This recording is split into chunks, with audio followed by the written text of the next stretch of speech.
IPMNation.com. This is Arthur James. You're listening to the local Outbreak show on IPM Nation.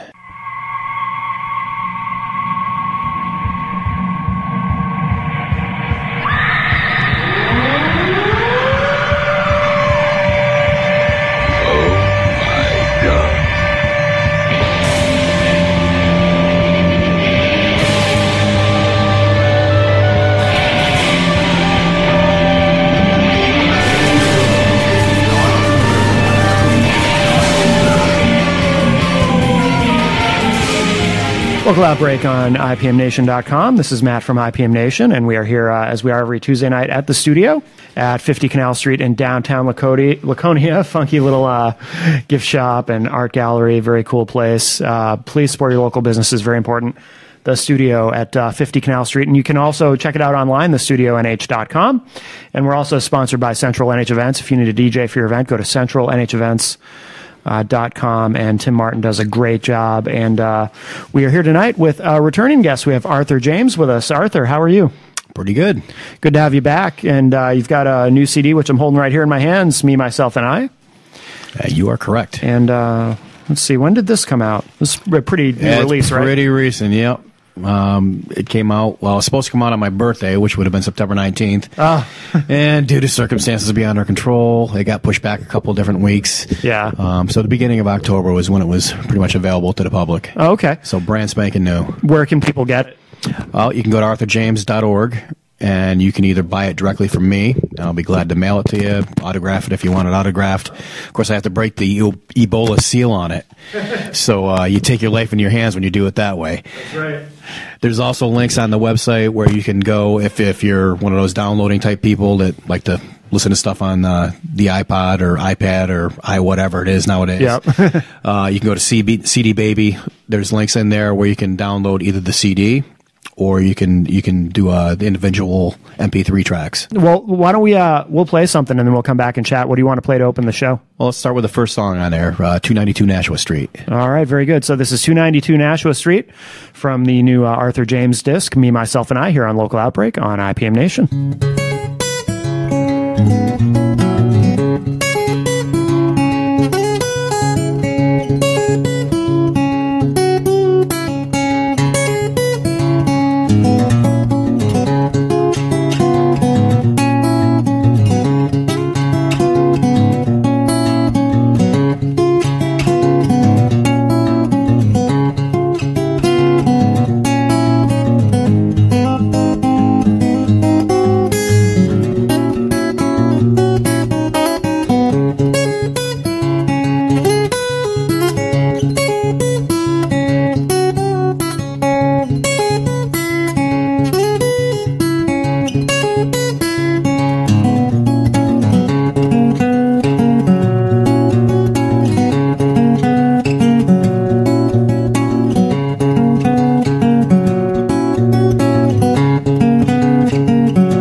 Local Outbreak on IPM Nation. We're here tonight with Arthur James, returning guest. You were here, and we figured out in January. Or January, you figured out. How many albums have you released? How many discs have you put out so far? I actually don't know. Really? Yeah. The talking point about this album is it's really my first official solo project. Oh, okay. I did release the Bigger Than Jesus record a couple years ago. But that was basically a vanity project, which I did a limited pressing on. And once that was sold out, then that was all done. Oh, really? Okay. One song off of that album, which was the only song with words, Waiter, There's a Bomb in My Soup, actually made it to this one. Yeah. With me, again, re-recording it myself. Yeah. Because that was the whole concept of this album, was just me, myself, and I. And it's just pretty much what you hear. I wanted to bring the listener into pretty much the songwriting process. So it was almost like they were a fly on my guitar while I was writing the song and singing the song. Oh, okay. There's no overdubs on it except for 2 songs. Wow. I added electric guitar parts just because I wanted them to sound like the genesis of what the song was supposed to be, because they're more band tracks. Okay. They were blues, and Things Ain't No Better. Okay. So those were the only 2 that I recorded any kind of an overdub on. Everything else is just me alone in a studio, darkly lit. Yeah. Singing into a microphone. Yeah. Wow. Very cool. We should mention too, I don't know, I can't remember if we did last time, but the Bigger Than Jesus, that's of course a reference to John Lennon's comment about the Beatles being bigger than genius, which some of the youngins who listen to the show might not realize, but of course. I want the youngins to be offended by it though, and report me to CNN, Fox News, any one of those will do. Who said, I can't believe I can't remember who said it. The secret to success is to offend the greatest number of people. Do you know who said that? No, but it sounds like Groucho Marx. No, it wasn't him. I don't know. I'll have to look it up after the show. I can't remember who said that now. Gene Simmons has quoted it many times, but he didn't say it originally. So, but yeah, I mean, back when Lennon said that, he got into a lot of trouble. Some people have no sense of humor. Yeah, well, the album cover of Bigger Than Jesus is me holding my little fingers up next to my action figure Jesus, which is all of 4 inches tall, holding a rubber chicken. Right. So if you don't see the sense of humor in that, I can't help you. That's awesome. Do you have a lot of instances where people don't get my humor? We are not amused, as they say. Yeah. Every now and then. Yeah. What do you do when you run into that? I laugh? just make another joke. If you got to explain a joke, then the person's not going to get it in the first place. Right. That's very true. So. Very true. What is because the first track that we played, the 292 Nashua Street, what is that referring to? That was just an instrumental that I wrote when I lived in a very bohemian place in Milford, New Hampshire. Okay. And it was pretty much your stereotypical starving artist type, one room apartment. Sure. It was one room, my mattress on the floor. All my stuff was in that one room. Then there's a little kitchenette off to the side, and then as you walk through the kitchenette, there was the bathroom. That was it. It was just like a railroad boxcar. Yeah, pretty much. And it was hanging over a cliff. So. Oh, really? Yeah. I could have died at any moment. We'll encourage people listening to this to go online and check out the album cover. I really like the album cover. You're standing in a covered bridge, and where was this taken? Bradford, New Hampshire. Okay. Yeah, there's a lot of covered bridges in New Hampshire. Yeah, there are. Yeah. I actually, even though I live in Warner, New Hampshire, I live closer to Bradford. I'm actually 10 miles away from real Warner. Okay. So even my zip code, my phone number, all that stuff is a Bradford exchange. Oh, okay. So that's 6 miles from my house, and we just drove down there. We were actually trying to get a good picture of me standing on a rock, looking very alone and desolate. Yeah. And all those pictures I've used some of them for poster design, but for an album cover, it was just too far away. Okay. Yeah. No, this is a very cool cover. Like I said, I definitely encourage people to check it out. We were kind of talking off air, and I think you had said you wanted something that looks like kind of a classic album cover. Yeah, it should look just like an old album, Yeah. For people that are old enough to remember what an album looks like. Right. They're starting to do them again. Yeah. Some of the bands out there, the guy from the White Stripes there, Jack White, he just released his new album on LP. Yeah. I believe he actually owns a record store himself. So I've heard that. Yeah. He's very retro. I think most things now actually do come out on vinyl in very limited pressings. Most major label stuff, anyway, because I know people who, and I'm sure you do too, who will, if they really like an artist, like they'll get the CD and the vinyl, and they might just never even open the vinyl. They'll just buy it just to have it and collect it. And, yeah. But you can also read the liner notes then. Yeah. Because even with that thing, if I don't put my readers on, I can't see what the hell I wrote. I was like, well, I designed it. I should know what's on there, but. Yeah. I think that's part of what's kept CDs, even because there is a a misconception people have that like CDs are dead, nobody buys CDs anymore, and it's really not true. I mean, obviously, people don't buy them as much as they did 5 or 10 years ago, but Right. as with iTunes and whatnot and downloading, but CDs do still sell pretty well, and I think one of the reasons is because people, when they buy something, some people they like to. It's fun to read the liner notes, and that's always why I bought albums in the first place. Yeah. You know, that's how you learned about artists in the old days, because all the stuff that I was listening to was stuff from the 60s and the 70s. Sure. You know, whether it was a blues artist or if it was, some of my favorite bands from the 60s. Yeah. And that's actually how I found out about all the blues artists, because you're reading the liner notes and you're like, why does this guy named Chester Burnett keep showing up on all these albums? Right. And then you find out who Howling Wolf is, and you're like, well, screw that. I'm just going to go buy his records. Right. Yeah. Yeah. And there was a time, of course, when you couldn't just Google, if you saw a name or you heard a name, you just Google them and then learn all about them. Before the days of even the Commodore 64 or whatever that was. Yeah. Oh, wow. Wasn't that one of the original ones? One of my friends, I'll show my age a little here, but I had an Atari 800 computer, not the game system, the actual, it was the first, one of the first personal computers that Atari put out, and my best friend at the time, Billy Zappia, had a Commodore 64, and I was very jealous because his Commodore 64 was slightly better than my Atari 800. No, this one's really high speed. You can really tell the little square guys you're trying to shoot. Yeah. Great. As you load games onto it on a cassette. Amazing. So the some of the material is that you've recorded prior to this is available online, but some of it's you mentioned that one album you did is out of print. Well, everything's out of print at Everything this stage. is okay. The problem is that all my CD manufacturing gets done through disc makers out of New Jersey. Yeah, and I've had a couple issues with them over the last couple of years, and what they've been doing is throwing out my masters. Well, throwing out everybody's masters. Oh. I'm like, why would you do that in the computer age? Yeah. I tried uploading one of the past CDs, and it uploaded all the way through, and then when it finally went to send it to them, something happened. It glitched. Oh. So I've always had to mail. I feel safer anyway, mailing them a master copy of the CD. Sure. But even this time, they said there was permanent errors on these CDs burned directly from my recording studio engineer. He would burn me like 4 or 5 copies because I knew from before they would literally toss it out after a couple months. Yeah. So I got him on the horn. I'm like, well, why are you throwing out the masters? It's like, I've talked to you guys a couple different times. I have emails from you saying that you will now save all this stuff. I said, if I do a huge burn on this newest album, are you just going to throw that master out too? Oh, no. What we do now is we save them in perpetuity. I'm like, you should have saved them all in perpetuity anyway. Once the computer age came, right? How hard is it to take a disk drive and just pull it out? Yeah. Throw it in a filing system somewhere.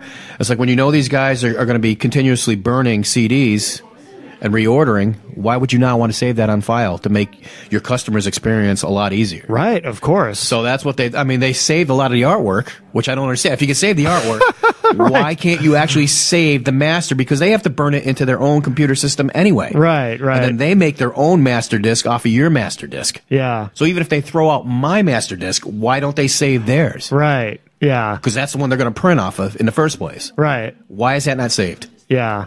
Yeah, that's bizarre. So nothing is available anymore. Wow. Except for the new album. Wow. It's always amazing when you hear about a business like that, though, isn't it? Where they just it's like they don't seem up to date, and they're one of the industry leaders, right? They're one of the main CD duplication companies in the world. Never mind America. Yeah, in the world. Whenever I hear a story like that, my first thought is always, I have a smartphone. I walk around with what is essentially a computer in my pocket all day, and yet, a business like that, like the example you just gave, still, they don't quite have this technology thing down. It's kind of amazing. Where should people go for the current disc if they want to get that online? The easiest thing for people to do, I mean, I'm on social media sites, but I don't even bother sending people to those. Yeah. I've recently done a Google Plus account Okay. which is going to be geared more towards just overflow of pictures from my regular website. Oh, okay. The regular website will get you to all the important places to go. Okay, yeah. So it'll get a CD Baby. There's actually a CD Baby player on there, so you can listen to the entire album. Oh, nice. Make sure you like it, or if you only like 3 or 4 songs, then you can go, okay, these are the ones I like. Then you go to the CD Baby MP3 player thing. Yeah. And then that'll take you directly to the download site there. You buy whatever you want to buy that way. Yeah. Or if you want to buy the whole CD from me, have me snail mail it out to you, sign it, whatever, throw in an old black and white photo of me or whatever. There you go. Guitar pick. Yeah. I've done whatever people want. Oh, very cool. I'll Yeah. try to give it to them. Yeah, that's awesome. Within reason. Right, of course. What is the website? Your It's main site? ArthurJames.org. Okay, yeah, that's easy. It's funny. Not every artist thinks to do that. Have like a central hub. A lot of guests that I have on the show do that, but a lot of them don't. They're just kind of like, oh, just Google us or whatever. And it's like, well, everybody, it used to be MySpace. And I went kicking and screaming into that because I originally had like a free website that was provided by my internet provider. Yeah. Of course, it was dial-up, so it was very limited. But you could at least post a calendar and some pictures and that kind of stuff. Yeah. So that was fine. Yeah. So then I went into MySpace, and that was okay for a while, except they kept making it harder and harder to put any information if you were a musician. And it was started by musicians and comics. Right. That's what MySpace originally was. Yeah. So then FaceSpace came along, and everyone went to that. This is the new platform. Yeah. And it's a great platform for sharing pictures and really getting stuff out speedy, quick, and fast. That whole instant messaging type thing that they do. Yeah. They do that well. It's a good platform because they don't let you edit hardly anything. Right. Again, for a musician, sucks. Yeah. Because you have to create an event, and then you have to go and you've got to handpick through all your friends. And if you got a couple hundred friends, or some of these bands out there have thousands of friends and or fans, you can't get it to all the people that you want to get it to. Yeah. So even when I would post on FaceSpace, I would just say, go to my website. This is, if you need real information, that's where it's going to be. Right. And just try to make it as easy as possible for your fans. Exactly. Yeah. No, I think that's the key. Why don't we play another track? Again, we're talking about your new disc, Me, Myself, and I from Arthur James. What do you want to play next? Why don't we do Drowning on Dry Land, which was a remake of a previous band album. Okay. It was actually the title track off of my first Arthur James and Northbound album. Did we play that last time? You may have played that last time. I think we did, yeah, okay. We played the band version of that, so this is just, again, Me, Myself, and I. All right. Doing the song as it was kind of originally written. All right, very cool. So this is Drowning on Dry Land from Arthur James here on Local Outbreak on IPM Nation.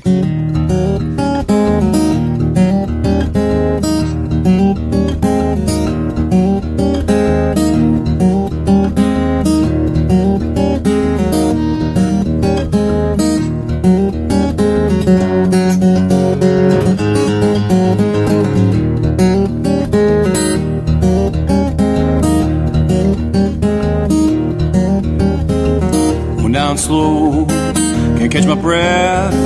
Going down for third time, gonna be my death. No place to run, now, nothing I can do. Walls closing in on me and doors shut in two. Feel like I'm drowning on dry land. Feel like I'm drowning, baby, on dry land. Feel like I'm drowning on dry land. Feel like I'm drowning, baby, on dry land. Yes, I'm sinking low.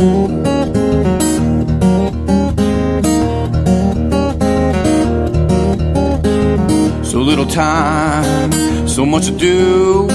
So little time without any clues.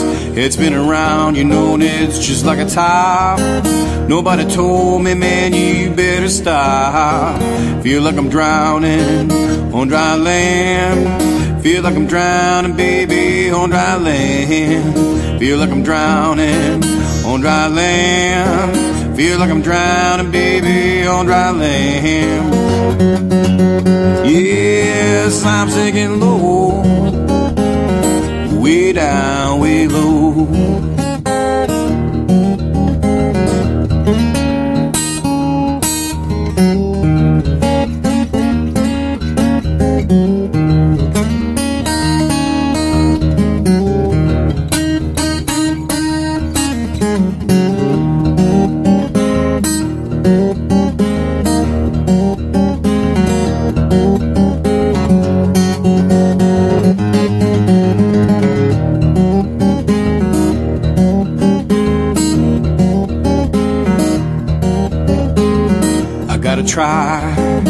make a stand, scratch and claw through all that sand. No one gonna help me, better help myself.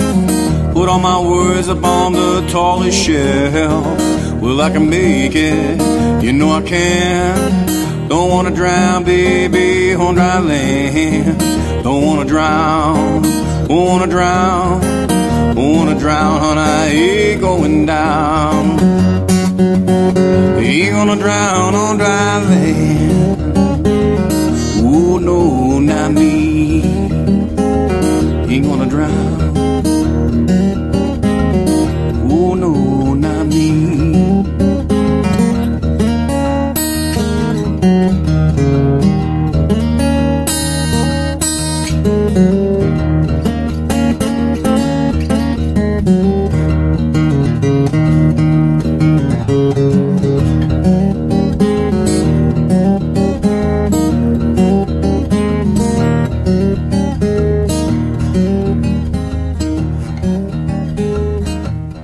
Well, glad break on IPM Nation. This is Matt from IPM Nation. We are here at the studio, as we are every Tuesday evening, usually between 6 and 7. We do like to have a studio audience if people want to come on down while we record the show. And we are here tonight with Arthur James, returning guest, and we're talking about his new CD, Me, Myself, and I. And what is your... I know we talked about this last time, but for the uninitiated, what is your live show like? I always describe my style as nouveau retro. Yeah. So it's always one foot is buried in the blues, and then I just try to get it as contemporary as possible. Yeah. A lot of people have an idea that blues is just this old, poor black guy on a porch. Right. Strumming a one-string instrument Yeah. and being sad, and that's not what blues is about at all. Yeah. So you try to keep it as contemporary, but I really revere all the old people, the Robert Johnsons, Sun Houses. Sure. All those guys, Muddy Waters, Howlin' Wolf, and I try to bring as much of their stuff up to date as possible. Yeah. While keeping it so the people that are blues fans or blues purists will not complain about that either. They'll go, oh, well, yeah, he's doing something a little bit different there, but yeah, that's true to the form. Yeah. Yeah. And that's what you always try to go for. And that's when I compete in like the International Blues Challenge that I'm going to be doing in January coming up. That's what they look for. They look for you need to be steeped in the tradition. Okay. They don't want you to be too rock and roll or too country or too folky with your whole approach to it. So that's how you get graded when you compete down there, which is it's going to be my third time going down there. Wow. Coming up. That was the other thing I did this summer besides kind of getting to the point where I wanted to do this album. I started recording it in the summertime. Yeah. I was also competing in the Granite State Blues Challenge. So that's I've won that 3 times now. Once with the band, twice as a solo artist. Wow. And by winning that, then you get the right to go down to Memphis and compete down there in the International Blues Challenge. Very cool. Very cool. That's what I'm kind of gearing up towards now. With that event, because you mentioned they don't want you to be too much this or that. They're getting too far away from what it's supposed to be. Do you see people there competing who just kind of don't get it, or maybe they kind of do the opposite and do try to be something other than what they're sort of looking for? Some of my favorite bands down there were people who are actually taking it outside of that traditional form. Yeah. Right now, it's called the International Blues Challenge because it's the entire world. Yeah. And it's great to see that perspective. And what's been happening the last couple of years is they always have a showcase of all these international people. The first night, it's not even the night of the competition. It's the night before the competition starts. Okay. So you get to see a lot of these acts, and some of them you just kind of fall in love when you go to try to see them at the other clubs as they're competing. Oh, nice. Yeah. And there was a band that made it to the semifinals that they were straight out rock and roll. Yeah.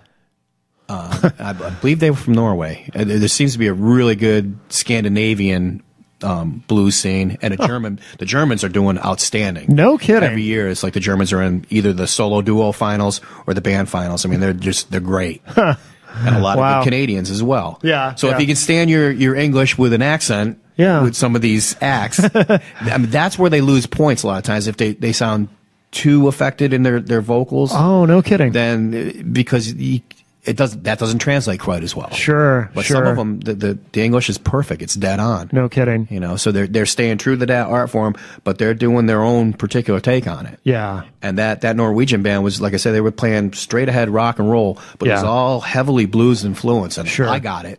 Yeah. It hit me, and it certainly hit the girl singer was just incredible. Yeah.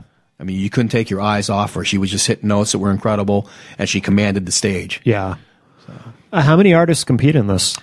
It's getting bigger and bigger every year. Really? It's Yeah. Usually in the band part of it, there's about 200 acts now, and the solo duo competition, that's had at least 120. It's probably going to be around 150 this year. I Wow. think. Yeah. That is big. So- What about the Granite State one? The Granite State Blues Challenge, that's still a small. They've been doing it for about 5 years now. Yeah. We won the first one. Well, maybe it's 4 years.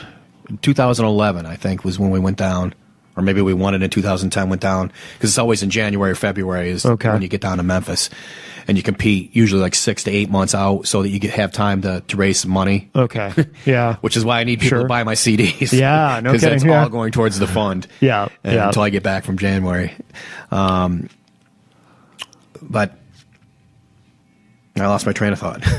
Oh yeah. No, I was asking you how many people compete in the Granite State Blues Yeah, Challenge. in the Granite State, it's different every year. Okay. Yeah. Sometimes there's a lot of people. There's been times where we've had to go through semifinals to get to the final part of it. Sure. But usually, like the blues solo artists and duo competition, because that's one category. Okay. Usually, you only get between 3 and 4 people doing that. Yeah. This year was 3, and it was myself, a blues fiddle player from Massachusetts, and then an acoustic duo from Vermont. Yeah. So the thing about the Granite State Blues Society is they accept applicants from anywhere. Okay. So if somebody came down from Maine, because there's not a lot of blues musicians in Maine, I know they do have their own competition up there, but that one's very sparse from my understanding. Oh, really? Like Yeah. literally, it's like one band against another band. Okay, this guy, yeah, you're a little bit better. You're going to go. So, Yeah. it's kind of a limited competition. Sure. Sure. So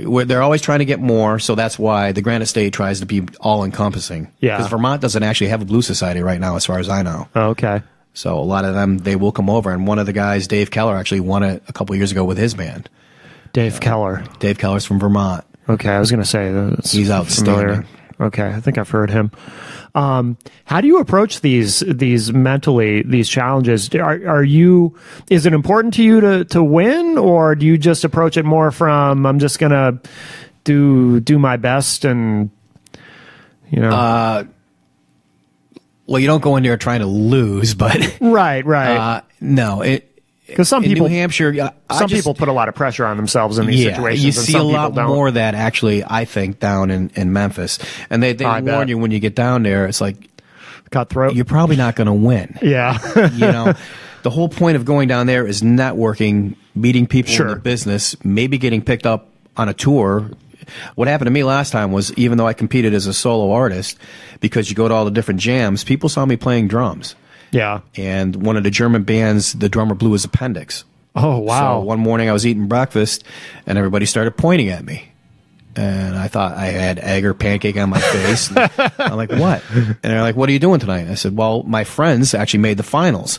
I was going to go hear their band because I had become friends with them when my band competed a couple years prior. Yeah. And they're like, you sure you wouldn't rather get paid to play drums on Beale Street? I'm like, yeah. Yeah, I would rather do that. Yeah. Yeah. How do we make this happen? And luckily it happened. Oh, that's And, cool. I actually had a paying gig. Yeah. So Yeah. That was great. Yeah, that's awesome. So, and that's why you go down. You go down here to meet people and have these kind of experiences. And I play with everybody from around the world. Yeah.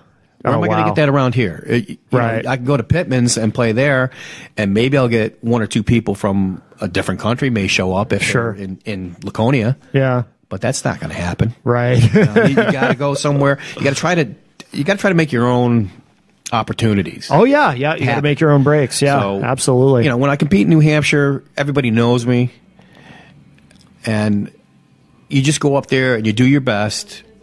and you hope that the judges that are judging you are either your friends, which they don't want nepotism. They don't want, we like Arthur, so we're going to let him go through this time. Right. It's a real competition, and they have to judge you on the criteria that they base it on in the IBCs down in Memphis. Yeah. So the point system is exactly the same. That's the way they judge you. Yeah. Wow. Are there a lot of international artists who go to that in Memphis? Yeah. Interesting. Yeah. That sounds certain really blues cool. societies, like I said, the Granite State Blues Society is pretty small. Yeah. There's not a lot of money in it right now. Most blues societies are not for profit. Sure. Yeah. But the artists that I see do better going to Memphis, they actually bring either the president or the vice president or secretary of their blues society. Oh. And they'll go down and they help network because they're handing out business cards, CDs, flyers to their websites. Anybody that's helping you, I mean, that's kind of what you want. Yeah, I mean, absolutely. now that I've been there a couple times, I know the ins and outs. I know where to go for the headquarters, where you put out all your swag. You try not to put it all out in one day because people just walk away with your entire thing. Right. So you got to pace yourself, and you got to know where all these places are. Yeah. So it's good to go down there a couple different times, get your feet wet, Yeah. find out what the experience is. And for me, the 2 times that I've been there already has been the best musical experience of my life. Yeah. So, I mean. Wow, that's awesome. Do you play a lot of shows here? I play all over New England. So, Yeah. Mostly New Hampshire still. Yeah. Right now, I'm just focusing on the solo stuff, pretty much. Yeah. I do some electric stuff. I just finished up my last band gig was last weekend. Oh, no kidding. So that's the last thing that I'm doing until I get back. Okay. Unless something literally falls in my lap, like a New Year's Eve gig. Sure. Or somebody wants me to play a wedding or party or bar mitzvah or whatever, and they want to pay a decent amount of money, then I'll go out and search for guys to do it. Right. I don't really have a regular staple band right now. Yeah. I have a bass player that I use most of the time, and then different drummers that will fill in. Sure. But everybody has their own requirements as far as how far they're going to travel, what they need to be paid, what time the gig ends so they can get home and go to sleep. If they can make their day job, if they can walk their dog, load the wood stove, whatever. Right. So for me, it's a lot easier doing solo at this point. Yeah, that makes sense. It's what's the ratio in terms of solo gigs versus band gigs? I mean, is it mostly solo gigs? In the summertime, it does get busy with the band stuff. Oh, okay. So usually I'll do like 5 or 6 band gigs during the course of the summer months. Yeah. And the rest are solo gigs. Yeah. And then a lot of times with solo stuff, I'll do stuff, Sunday brunches. Sometimes I'll go down and just be a featured artist. So I'll just play electric guitar and sing with whatever the house band is. Oh, okay. And that works out well, too. I got a couple of those things lined up as well. That's cool. So. Yeah, I mean, it must be nice to have that kind of versatility with what you do where you can, you can play in or participate in all these different configurations and, Yeah, and when I go to a jam where I'm maybe the featured guitar player or artist or whatever they want to call me for the day, what they'll usually do is they'll pass a hat around, so I'll still get paid. Right. A lot of times I make as much money doing that as I do playing with my regular band. Oh, no kidding. Oh, that's cool. When I do those things, those are usually down in Massachusetts. Yeah. So in northern Mass, in that Worcester area, there's a huge dance crowd down there, and it's actually a scene. They have a good blues scene. You hear people talk about Boston and stuff, but Boston doesn't have a scene. There's nothing in Boston. Right. It's all the outskirts, and then as you head down towards the Cape Cod, and even the Cape's dried up the last couple of years. They lost their main blues club down there was Harry's, and that's gone under. Oh, okay. So a lot of blues clubs, regular blues clubs are closing. Yeah. Everything else is pretty much bars and restaurants. Yeah. No, interesting. We should mention too. I mean, obviously, all your shows that you're doing are on your site. Yes, on the website. ArthurJames.org. Cool. Well, why don't we play another track from your new disc, Me, Myself, and I? Sure. And what do you want to play next? Why don't we do the only song that I didn't write? Oh. Although it's my arrangement of it, and I may have changed a couple words. It's the first song you're required by law in any state to learn how to play and sing as a kid. Good old Kumbaya. All right. Very good.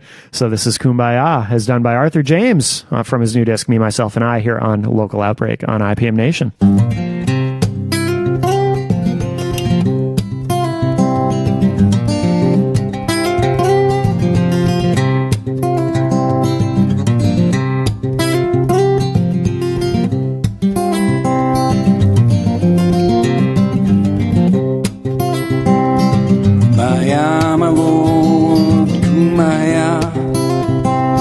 Kumbaya, my lord, a little kumbaya.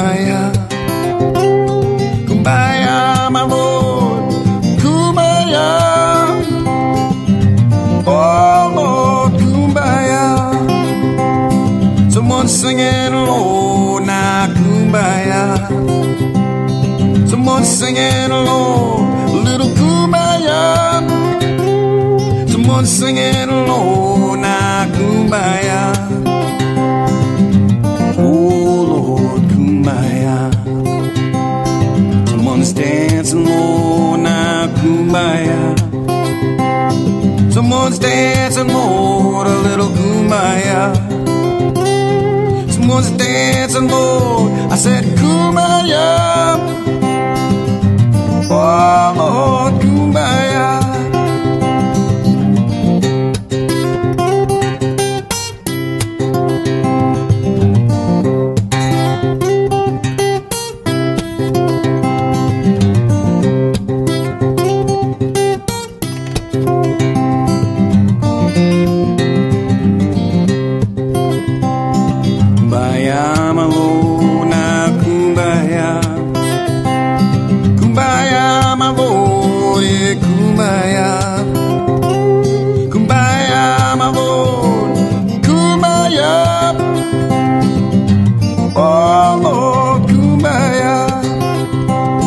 Someone's dying, Lord, now kumbaya.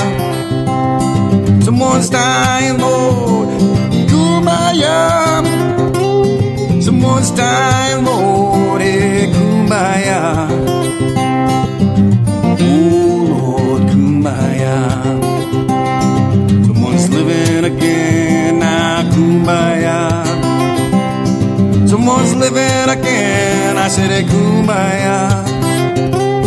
Someone's living again, kumbaya.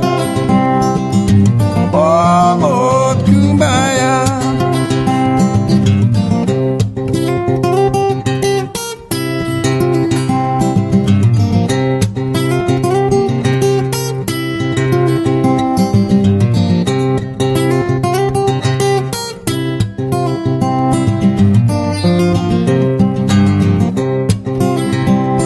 Kumbaya, my Lord, now kumbaya. Kumbaya, my Lord, a little kumbaya. Kumbaya, my Lord, I said kumbaya. Oh, Lord, kumbaya. Oh, Lord, kumbaya. Oh, Lord, kumbaya.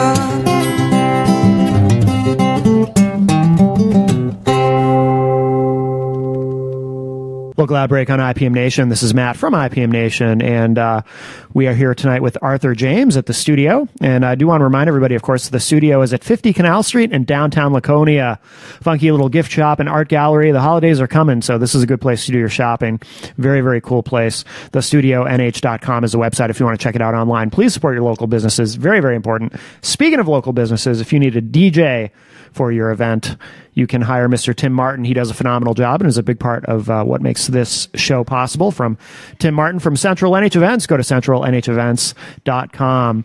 I'll remind you, too, that we do archive all the episodes of Local Outbreak. For example, if you want to go back and listen to the first interview that I did here with Arthur, you can do that, ipmnation.com/Local Outbreak, all the way back to the beginning of the show. It's been about 5, almost 6 years now we've been doing this. So Arthur, thank you so much for joining us here tonight.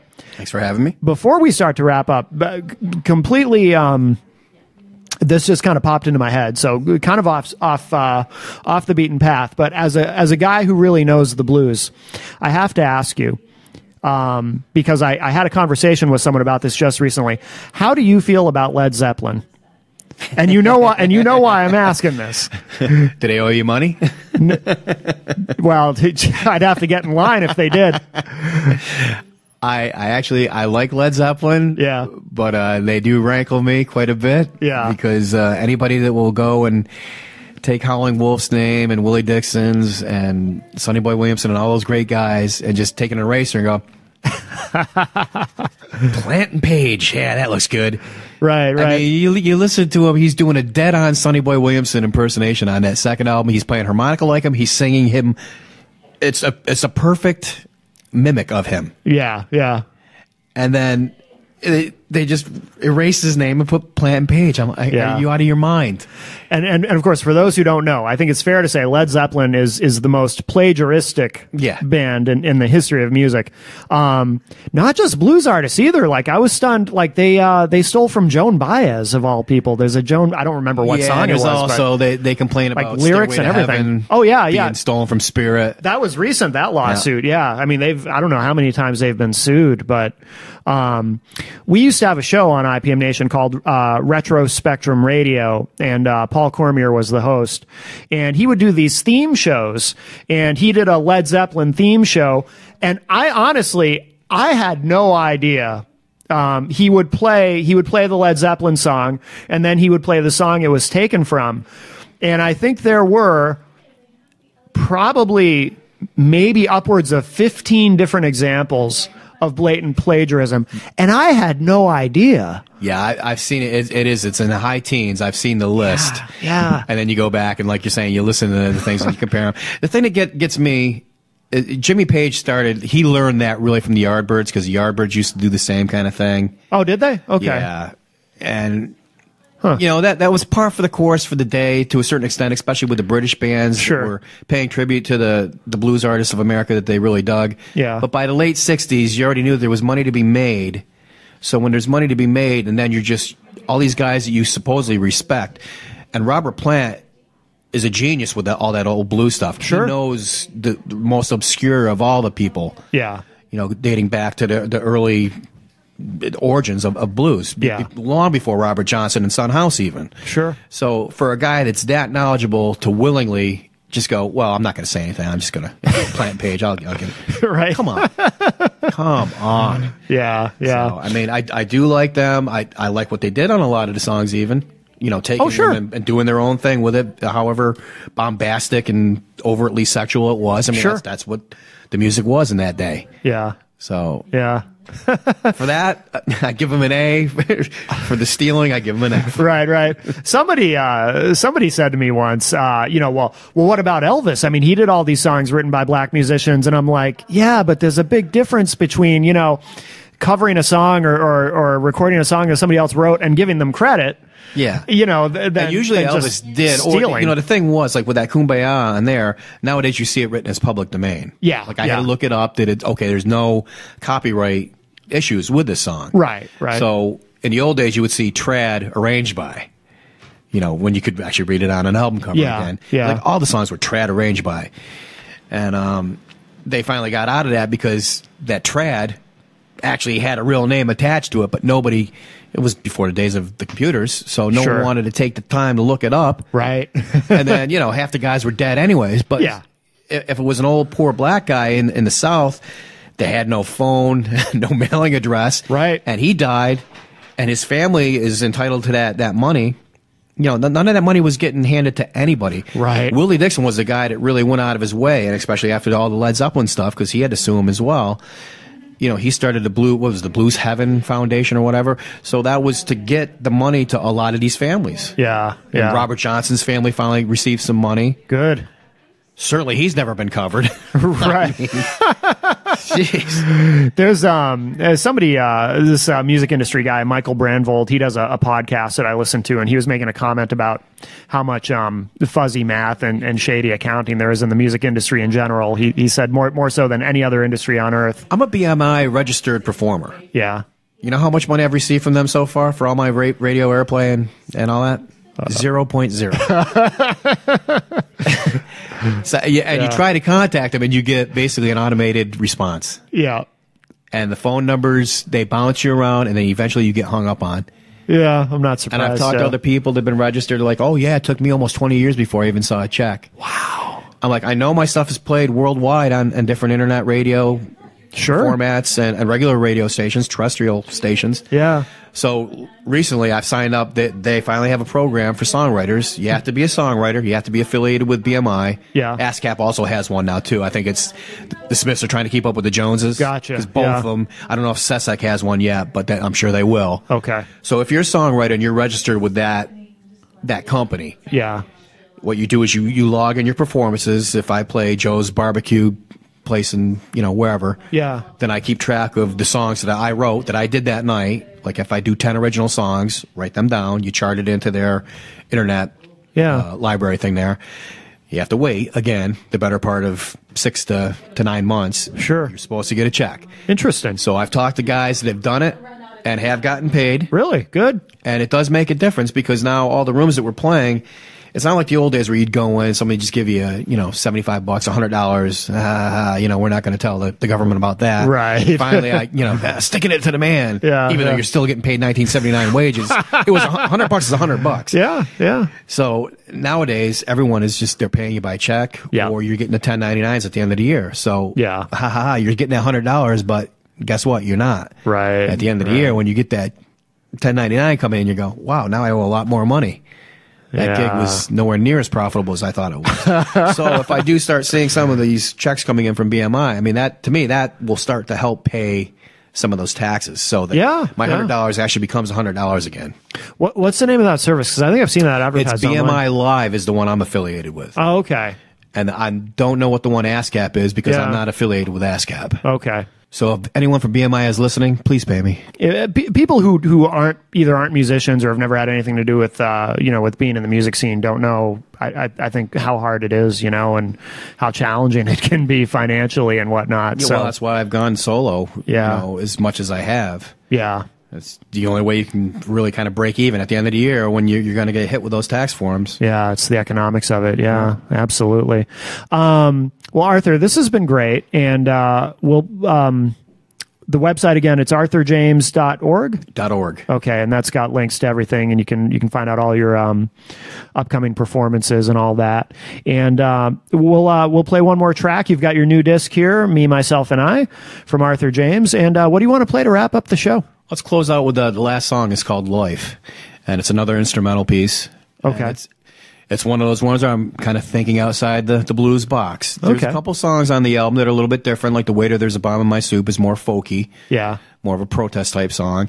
This song here is it's more like a new age blues, so relaxation type music, almost like Michael Hedges meets Leo Kottke. Oh, cool. That's what people should probably be reminded of when they listen to it. All right. Very good. All right. So this is Life from Arthur James here on Local Outbreak on IPMNation.com. Thanks, Arthur. Thanks for having me.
IPMNation.com.